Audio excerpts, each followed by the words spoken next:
We're gonna pick back up with Chip and Arwen. Just standing up for 1 sec, sorry. Carry on. Arwen has knocked back possibly the 5th or 6th. You've kind of lost count. Mm-hmm. And then he kind of looks over at you. And you get the sense this was a common occurrence, with one major difference. You get the feeling that the normal occurrence, you would not be in the seat next to him.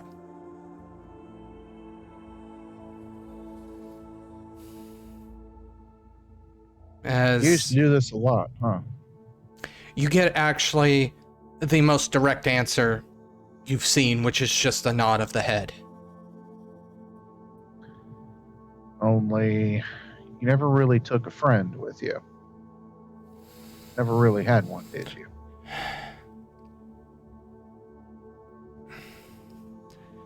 You see a moment as it kind of turns its head to the side, as it's to the side and down as if it were thinking.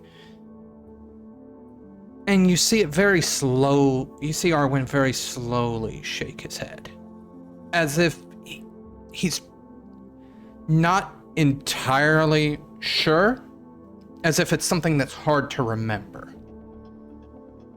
You definitely get a bit of hesitation, but as he gets about to the second shake, it becomes a little bit more confident.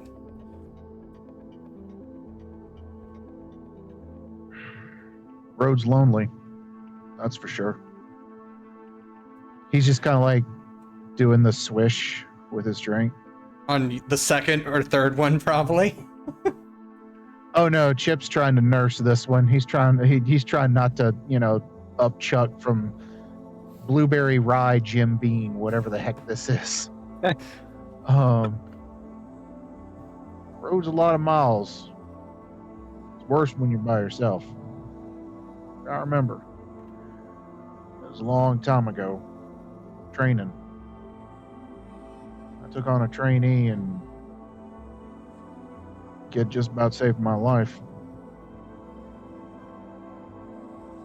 Having someone there made a big difference, but we don't get to do that, do we? I don't get that luxury. Shakes his head, and there is definitely a sense of a loneliness that picks up, even more so than it was before.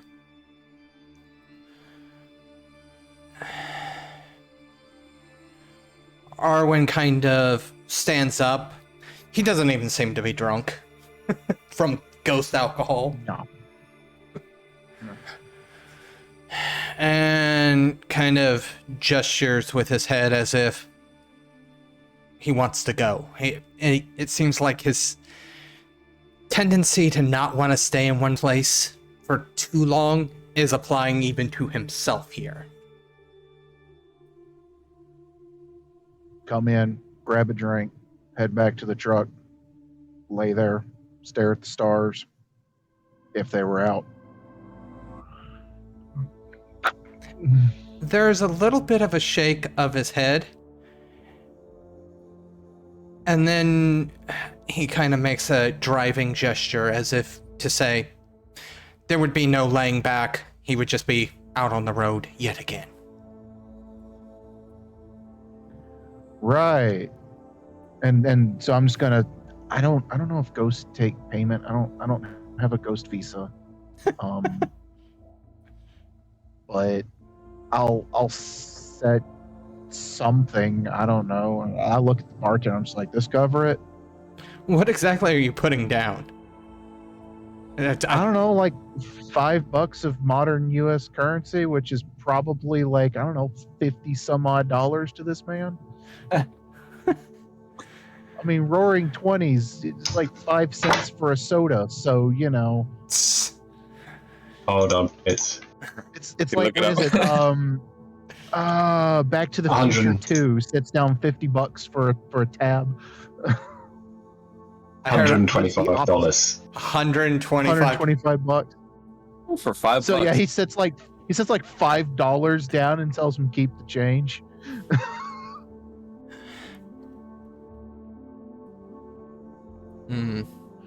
You see the bartender Walks kind away. of. The bartender kind of just nods and.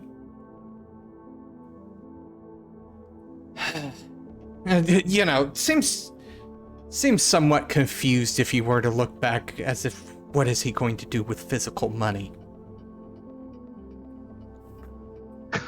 I don't know, stab it, turn it into ghost dollars. With that, Base currency, but Arwen has stepped out and kind of gives you the head gesture towards the gates. yeah. So he's following and he goes, yeah, that makes sense. See, back when you were on the road, there wasn't really any rules. It was just drive till you were tired. And then at some point that became drive, didn't it? Once again, you get a short nod followed by a more confident nod. You definitely are getting the impression that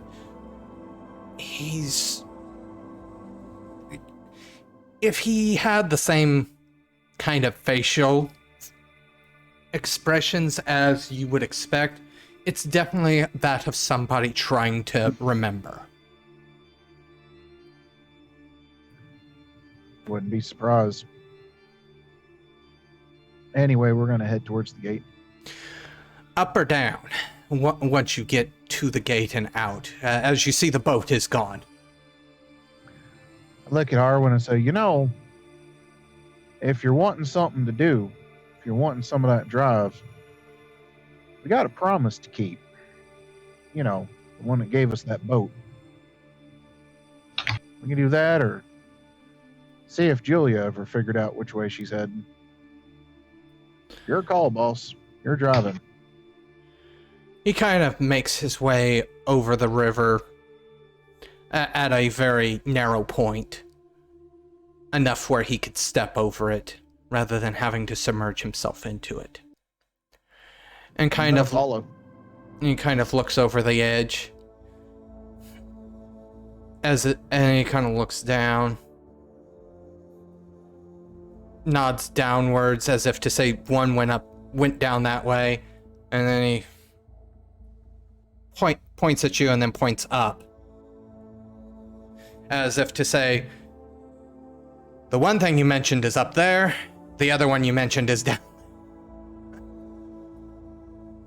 I was asking what you wanted to do. And I look down and go, also, I can't fly.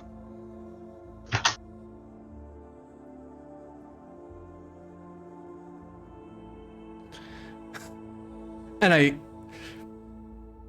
as you look down, and then as soon as you look back up, you just see Arwen with kind of what you would assume a wry smile and a boot lifted up, as if he was going to kick you down the hole. Now, hold on, just one tard. He puts the boot down, and you can tell there's something of a joking look on his face.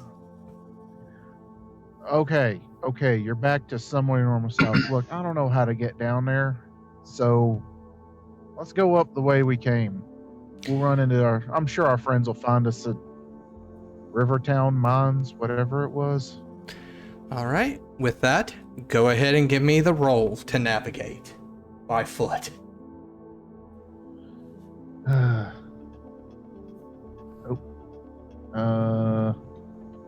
Which is what again? Wit Streetwise was the main one you liked? Wits Streetwise. I think Arwen can. No, I don't think he can assist in any way. The only thing that he would be able to assist is if his remembrance trait is in one of those, because then that stat would be boosted. But I don't know if you have access to that trait. I think yet. it's Streetwise. I think Streetwise is his trait. Remembrance trait. Then you would need to you would spend a dot of plasm, and then you would gain gains dots to the trait up to the Sin-Eater's effective rank. Never mind. Because he What's your has an synergy? effective. Synergy's 3. Effective rank is It's 1. 3. Your effective rank Oh, is equal to okay. your synergy. Or synergy or your Geist rank, whatever is lower. So I get a +1 basically. Then. All right. well, you would gain 3 because your synergy's 3. Okay. All right. Well, let's see if I get. Up to your trait maximum. So if your trait maximum is 5 right now, so it would probably make your streetwise 5. Streetwise is. 2. Yeah. Okay. So 5. So 5 plus wits. And that's a point of plasm. Yep. I'll just remove Streetwise and do like wits +5. Make it less of a headache on me. That's fine. Whatever works best for you. Well, unlike your friends further up, navigating the Underworld's not that hard for you. Hey, ain't no worse than Chicago. However, that walk is going to take a while, so we're going to go back to the 2 that are lost. I can't imagine someone getting lost in here. It's not that confusing. How does anyone not get lost in here? Haven't we gone past that rock 7 times now? That same rock? It's all rocks. They all look the same. It's been what feels like 4 hours of walking, circling, but you have finally found the gate again. However, I'm gonna need, what is I think it's a condition. Basically, you're losing the lost condition. But you're gaining, where is it? Let me go ahead and pull this. Exhausted. Yeah, but I've got to pull up the exact condition here.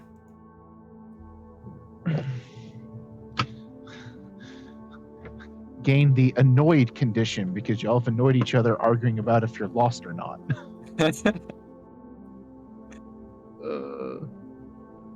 Physical conditions, here we go. Have you guys considered a Geistial positioning system? So Seriously, we should get trackers for all our Geists so we know where we are. So, you guys are going to take the exhausted condition, which is, I hate doing this to you guys. It's in werewolf. Why is it over a different splat? I have no idea why such a... What does it do? Do we get a beat? Do we get an experience beat for? I have to pull up werewolf because I don't know why exhausted is in werewolf and only werewolf. I love Chronicles That's a good of Dark. question. Wouldn't it be in like Hunter? Because like I would think exhausted is something that happens to humans more than werewolves. You would think. I think it's like the first time they thought of it. They just put it in the book. This next Probably. Well, it might next. not be a condition for werewolves. It might be a condition you apply to your prey. Alright, Oh, yeah. exhausted. Character has run ragged and desperate needs a good rest. -2 penalty to all physical actions and rolls to remain conscious. Oh, No beat. Is interesting. Yeah, no beats. And the resolution is having a restful night's sleep. So, yes, please, both of you take the exhausted condition. and you have to roll to stay conscious. No. If it was like another 8 hours, probably. As soon as we're out, I'm going to sit down on the nearest gravestone and hope that there's nobody Standing at the graveside for the... That's not rude at all. As you exit, it is pitch black. It is if you had to guess, like midnight, 1 a.m. If you had to take a wild shot in the dark. Ha. Eh. I like this time. It's quiet. Quiet. It's cool. But I'm tired and cold and hungry. Either of Where's you flip your phone open. Yeah.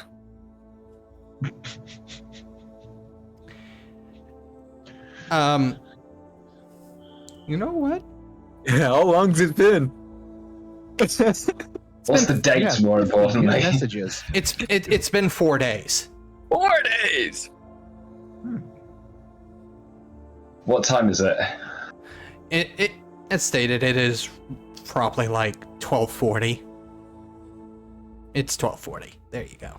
I'll give you a confirmation. It is 12:40. 12:40. There's a place that we used to go, you know, like sometimes like night jobs when there's a couple of security guards we used to hit somewhere up. There's a place we used to go afterwards and get something to eat. Food, the place is dirty as all hell, but it was kind of our spot. Don't know about you. Oh, yeah. I got nothing else to do immediately. The place I want to go is likely closed. Well, maybe not closed, but I wouldn't be there around this time anyway. So, yeah, I'm hungry anyway. Let's go to this dirty dive, whatever you got. Falafel house. IHOP. I'm janky. So, like, yeah, the inner city Brio pizzeria. We're talking the type of pizza that literally is just dripping grease here. Yeah, That's the best kind. Absolutely, it's. And when you step into this place that Tiago takes you, the term dirty was underutilized. As you sit in these vinyl booth things that are split open, the stuffing's literally coming out.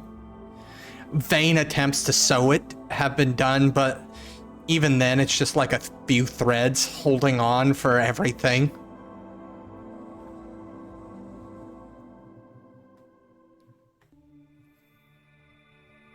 Like I say, it was some time ago. We didn't have much money, and this place was open, so. All right, well, what do you recommend? Keep it simple. Margarita, pepperoni. Don't try any of the stuff where they're trying to get fancy. It's just not worth it. Okay, simple. Pepperoni pizza, margarita. Good with that. I'm saying all of this in English, by the way. Yeah.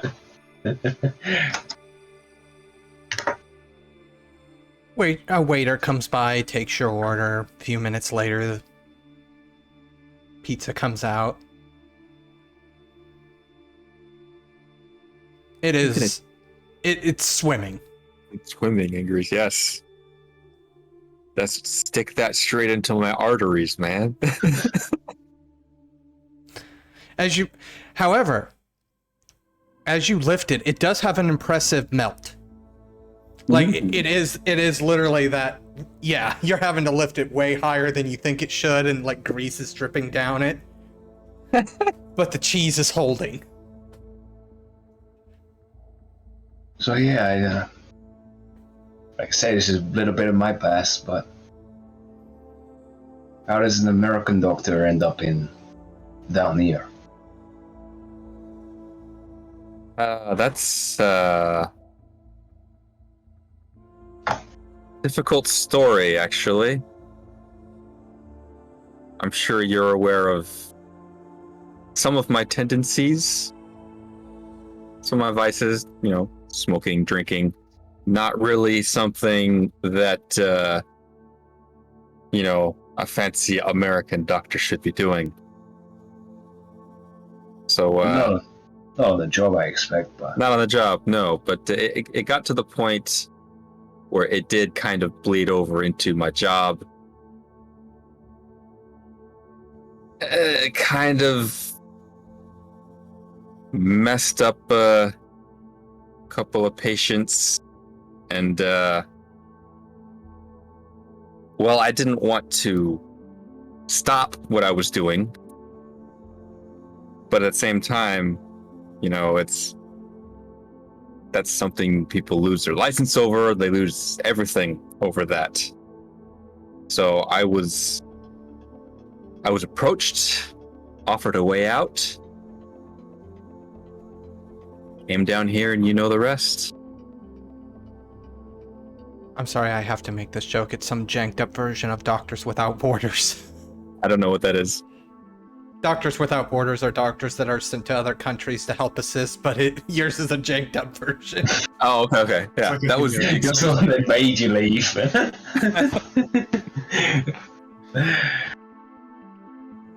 Yeah, that was the reason they gave, but it wasn't the actual reason.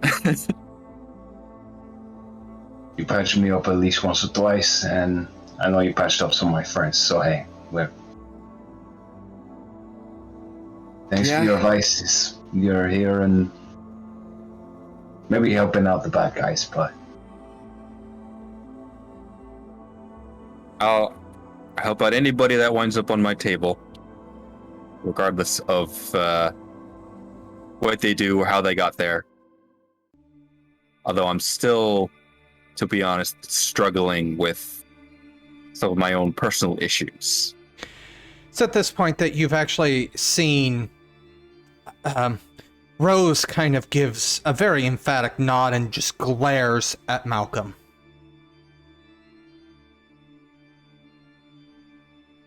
Yes? Do you want some pizza?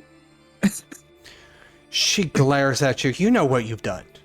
It's very much that you know what you do. Yes, I know what I do. But no one has died yet. She gives you the look of like, that doesn't mean that I like the taste of your cigarettes or alcohol. You would like it a lot less if I don't have it. Ever seen withdrawal symptoms? And you're saying this somewhat aloud. I'm assuming you're keeping your voice a little low. Voice low, but yeah, he's still kind of looking to the side.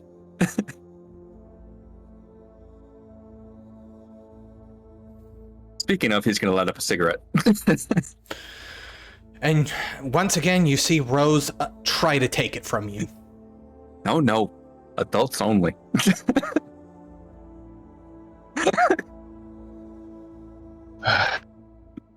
any chance I could steal one? Yeah, I got one here. Light it up for him. Yeah. Stuff will kill you. Damn, it feels good.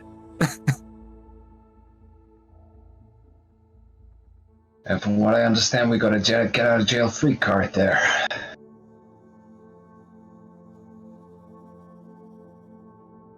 Still. I was just thinking, when we got back, checked my phone 4 days later. It did not feel like we were down there for 4 days.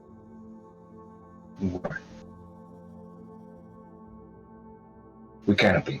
As I will check my own phone and go, we were down there 4 days. Does it get slower the deeper we go? Does it?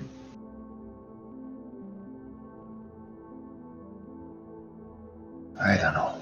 Get Rose? Rose has just nothing. If she heard, she doesn't respond, or maybe that is her response is silence. All right. Same with Ishmael. That's something we're gonna have to take into account next time we go down. Every time we go down, we don't know how long it's actually going to be.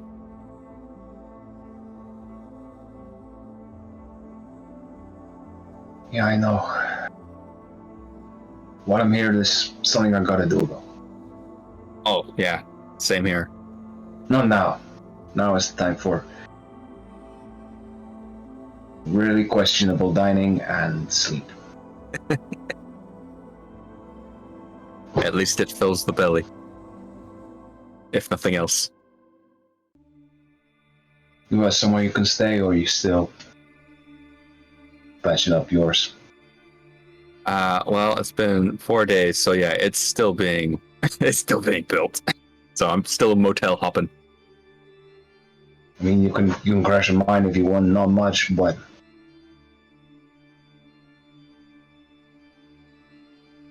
Sure, why not? I would need to go and rent a place right now anyway, so yeah. I'll take you up on that. oh, trust me, looking for places now, you're only gonna get somewhere with hourly rates.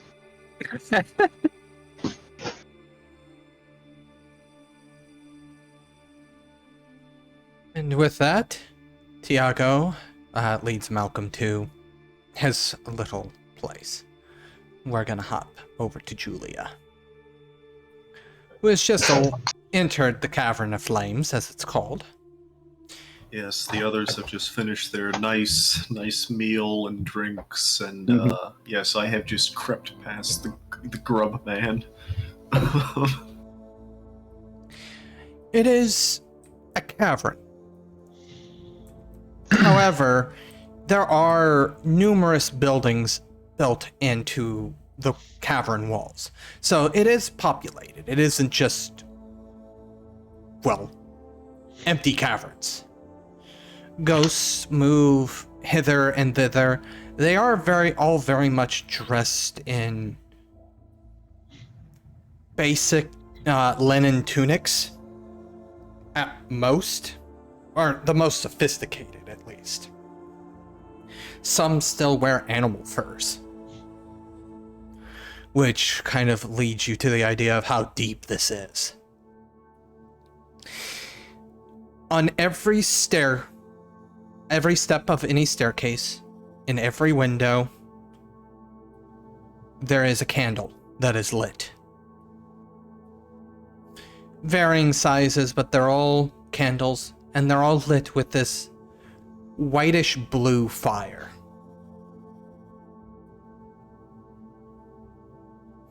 And you notice the inhabitants, they move very gingerly around when they have to go up and down stairs or past a window. Well, I will be doing the exact same thing and very carefully crawling past every candle. Literal crawling, or? Okay, no, the pace of crawl. Just kind of a tiptoeing around. It probably looks incredibly jarring for the ghosts who have already figured out exactly what they need to do to not put out the candles. But the sheer fact that you're abound here is already drawing attention, so yeah, you can't tell if they're looking at you because of that or if it's because you are who you are. all right. Well, we're gonna find the lucky ghost who gets to entertain my questions. We're gonna find the first one that just gives me that feeling of I bet they know something useful. Who looks important on in this tunnel? It's hard to judge importance when everybody is dressed in caveman garb or just slightly above caveman garb. Okay, who's got the nicest fur? Who's got the nicest pelt?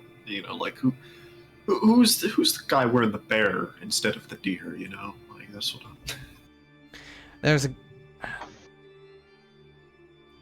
There's a guy who's wearing a sloth.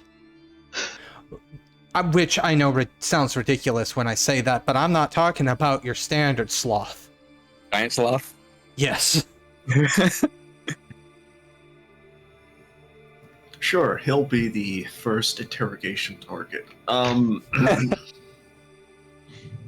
Yeah, Julia's going to carefully kind of creep around and grab attention and...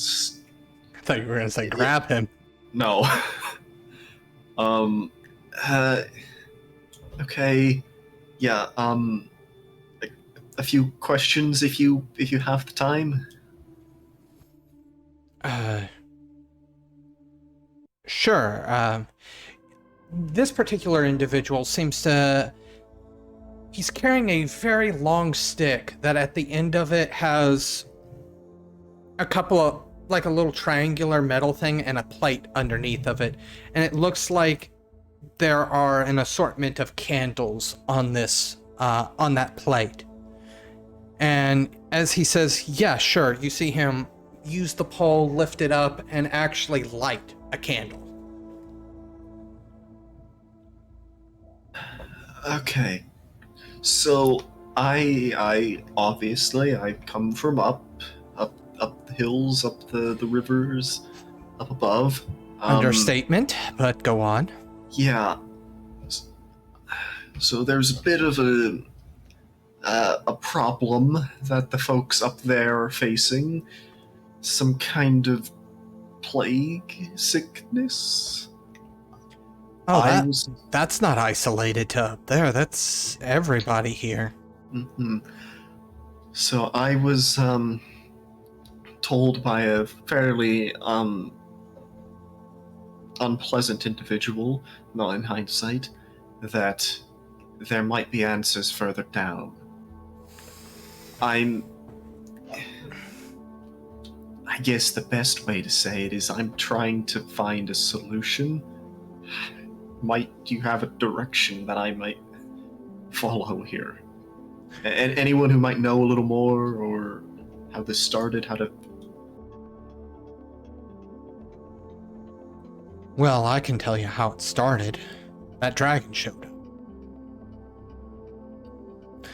There were others that died of the sickness, that still carried the marks of it. They were quarantined. To my knowledge, they should still be quarantined. It wasn't until the dragon showed up that it started spreading again.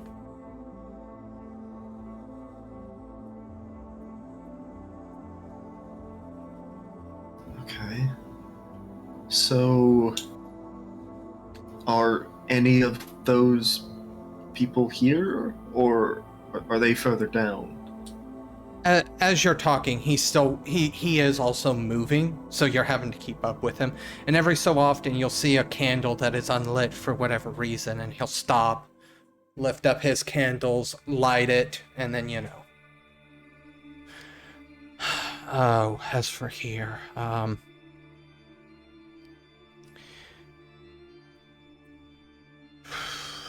mean, we don't talk about them, but yes, we have a few of them quarantined. I, of course, would recommend not doing it.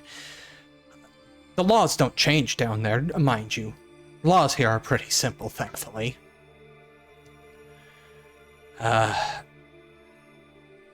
But I would not dare to stop you from going there if you so chose.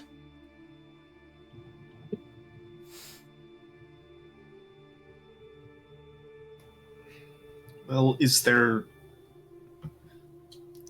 I suppose, anyone else that might know a little more about this dragon thing that isn't them? Because if it's not, then I don't really have a choice, do I?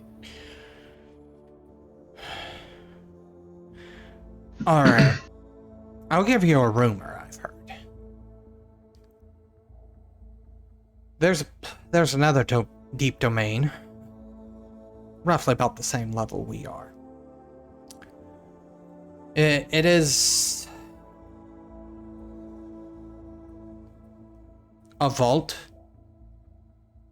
of knowledge. It might have more information regarding that type of thing. To the best of my knowledge, though, the dragon is a complete unknown here. The reasoning for that is the dragon is so very new. Even the ones that are sick, the ones that were sick beforehand, had nothing to do with the dragon. Because we obviously explored that possibility. We were like, these people were sick, these ghosts were getting sick, they were getting others sick, and now this dragon shows up with almost the exact same pattern. I mean, one person puts 1 to 1 together and gets 2, right? So, we ask them.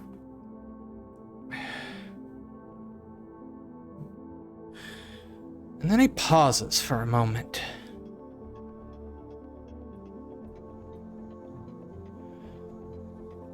There's one other option as well.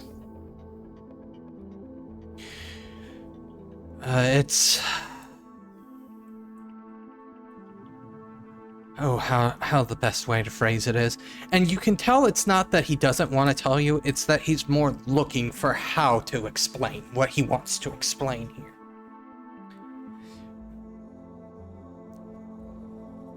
How familiar are you with how things work down here?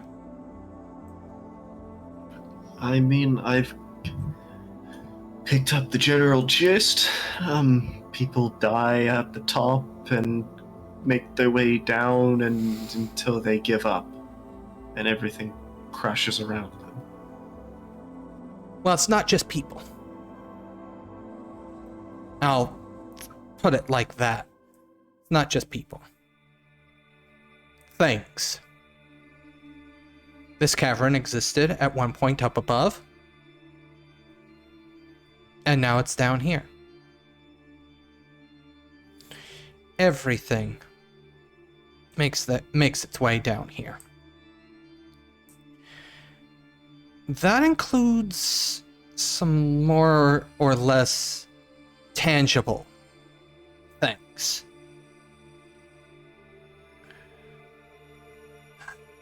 If you want, so he kind of stretches up to reach a particularly high one. You could search the beaches near the Ocean of Fragments.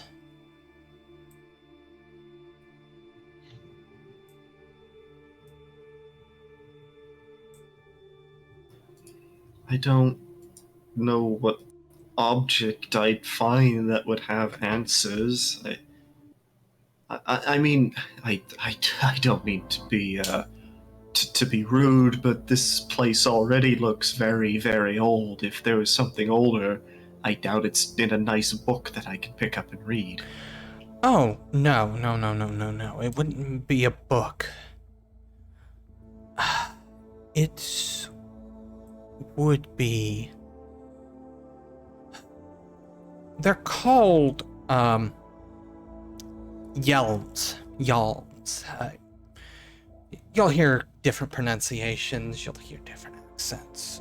Y-L-E-M, I believe, is what you would call it in the Latin alphabet, which probably doesn't spell anything in Júlia's head.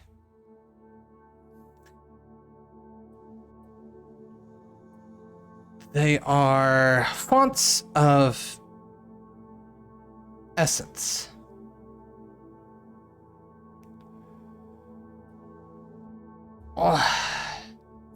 Essentially what a ghost of a memory, almost, is probably the most simple way I could phrase it.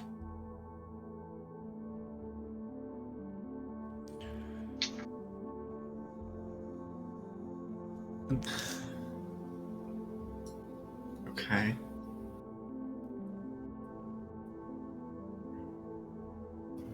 But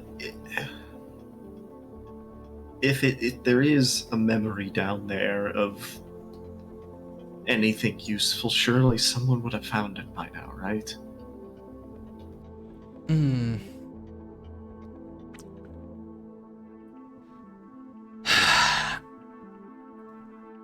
See, that's the thing. There's not much we can do with them.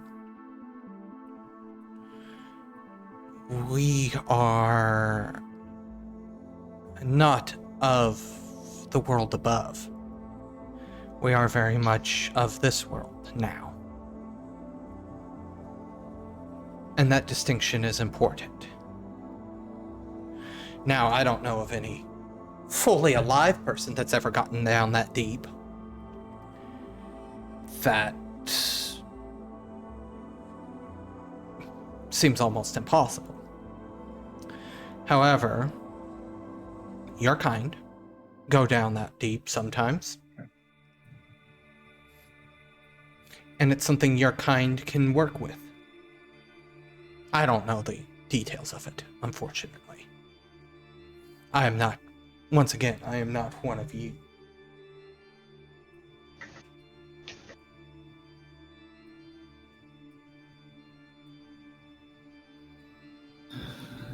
Okay, well, I appreciate the lead, and if nothing is sort of, if I learn nothing else from this visit, then it will not have been in vain. But I'm here, and I have worked myself up enough to come in, so despite your better judgment, I guess I should go see if the previously afflicted have any new insights. He stops at what almost appears to be a very grotesque sculpture of a man reaching out as if calling for help. And this individual lights the candle in each hand and the one in his mouth. And it's when the flames get closer to this, what you assumed at first is a sculpture's face, you realize that that's another ghost being subsumed into the cavern wall.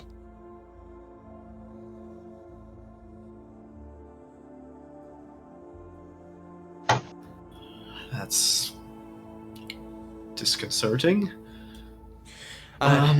It happens to us all, eventually. I Well- was told people end up in the water, not the walls. People can end up in the water, that is most certainly true. Everything kind of ends up in the water, but this is also something that happens.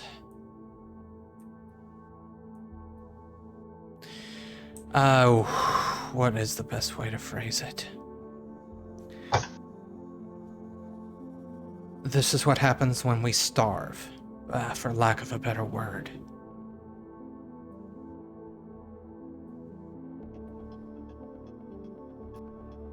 Well,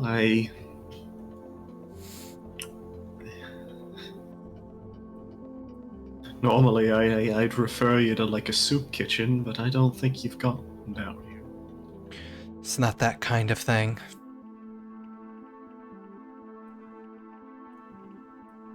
Well, then I'm afraid I can't sympathize if I don't understand.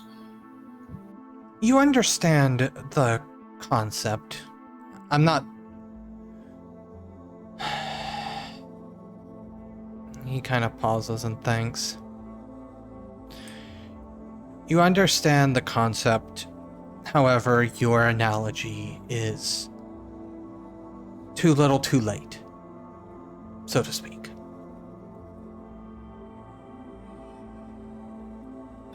Anyways, if you wanted to get really bureaucratic, you could say that this... No. I think I should push onwards for now. I appreciate everything you've said so far. But He uses the stick and gestures off in a direction. Be careful, the path gets a little hard to see in that direction, but it'll lead you to where you want to go. is this a literal hard to see, or a metaphorical hard to see? There's like a lot of. Guess I'll find out. Why do A little bit of both, he says. Okay. As he takes a more... He follows you a little bit as you continue down that path, but he does end up having to veer off as you notice a distinct lack of candles further down where you're going. There's still enough light for you to see. It's just not punctuated by the glow of those candles.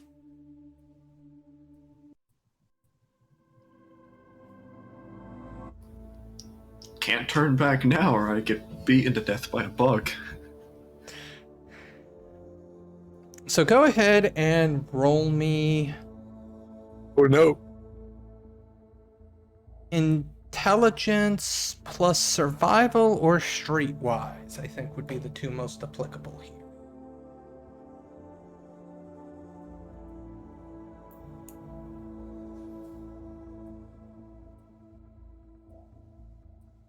Excellent.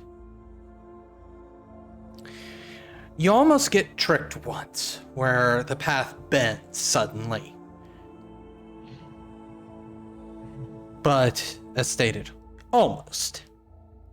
You're able to correct your footstep before it touches the ground. Go ahead and roll me a perception, actually, on top of that. Yeah, 2 rolls for the price of 1. 2 chances of failure. You hear what sounds like large wings flutter the air above you. Look up and like, am I not in a tunnel anymore? Hello? It's still a tunnel, but it is probably roughly about 20 feet to the roof. Or ceiling, sorry. So there's plenty of head space. No, you don't see anything. You just hear the wind, essentially. And if getting off this path wasn't illegal, I would go up and look.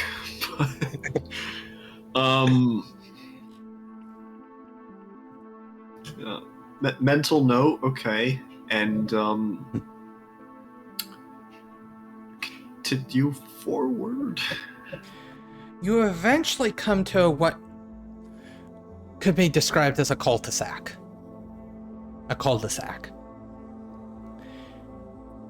The road very clearly loops around back onto itself, completing the path. The buildings here are, once again, no candles in the windows. No candles on the stairs. However, in the light, you do see faces. Pock-ridden and pox-ridden, both. Looking out through the window at you. Are you still merged with the dragon as well? Or Drifting Smith, I do have a question here. I haven't spent all the charges of call yet, so yeah, technically. What does spending a charge entail?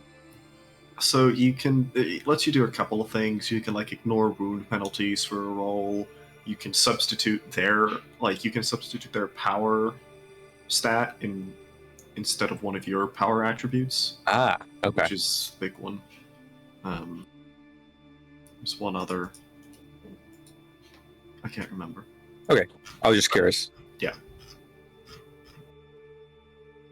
One of the, what you would, I guess, call more braver ones steps out and kind of looks out with... Now, this person that steps out appears human and appears to have puncture wounds in several places on his body. But the most noteworthy thing about him is his right arm is not that of a human. It is of a wicked, wicked, clawed hand. And now we're gonna go back over to Chip. All right.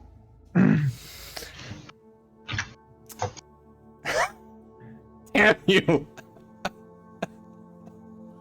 I need a rock now.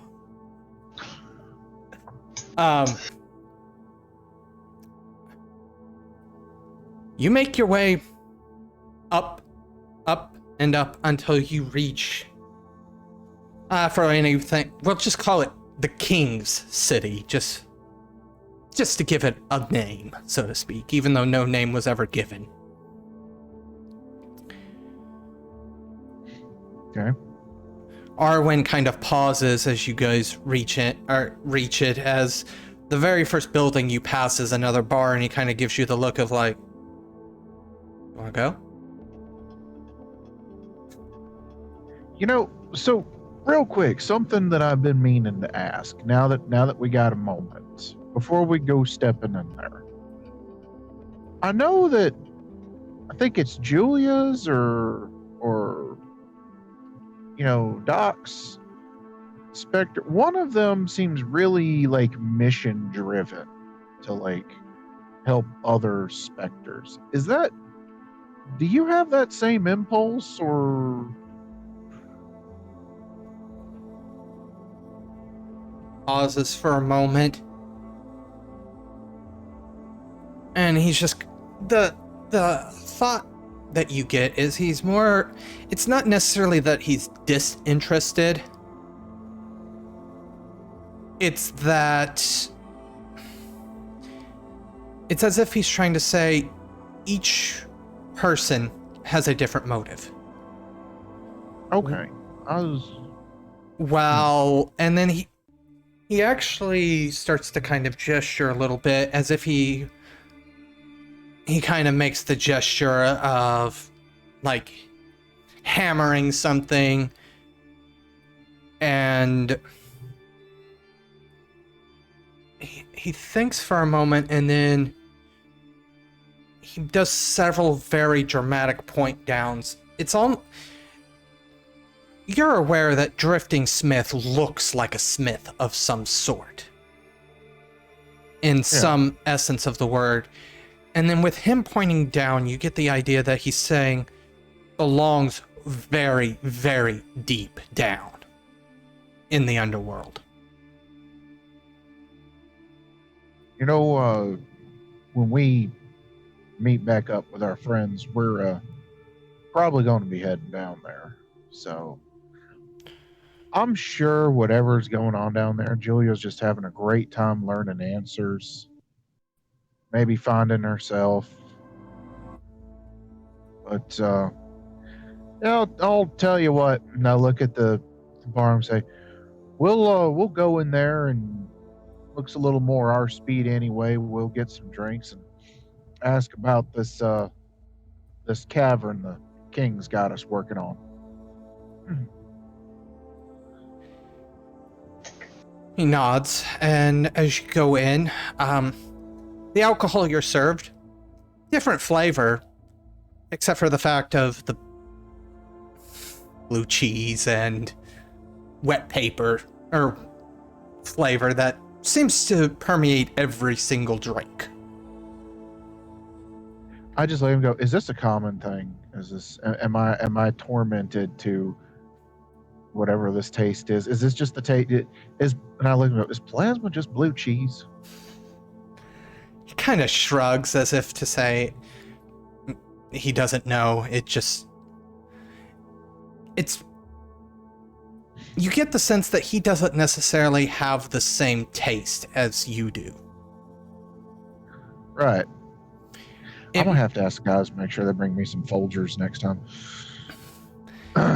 very much you're starting to get the sense that it might be the living part of your taste buds that are having the issue. So dead tastes like blue cheese. Got it.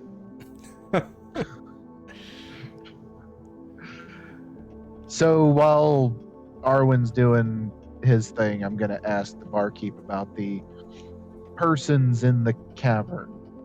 Need a sec? No, I'm good.